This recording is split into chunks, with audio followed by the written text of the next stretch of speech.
Berdasarkan data Dinas Kesehatan Kabupaten Ogan Ilir, per tanggal 3 September, total realisasi vaksinasi di Ogan Ilir hingga kini mencapai 48.222 orang. Realisasi vaksinasi COVID-19 dosis 1 di Ogan Ilir ini progresnya mencapai 15,04% atau mencapai 48.422 orang.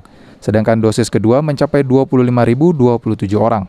Staf ahli Bupati Ogan Ilir bidang kemasyarakatan dan SDM sekaligus jubir vaksinasi COVID-19 di Kabupaten Ogan Ilir, Nur Harlinah mengatakan, jumlah untuk masyarakat umum yang sudah divaksin di Kabupaten Ogan Ilir, data realisasi vaksinasi dikeluarkan mencapai 1.054 orang. Angka ini jauh lebih kecil bila dibandingkan dengan saat ini. Sudah mencapai 48.000 dari jumlah target vaksinasi, ini tercapai 320.630 jiwa penduduk Ogan Ilir.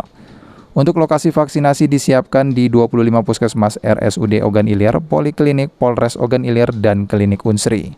Selain tenaga kesehatan, guru, dan manula, sasaran vaksinasi terus diperluas yakni anak usia 12 hingga 17 tahun, yang saat ini sudah mencapai ratusan anak SMP dan SMA sederajat divaksinasi.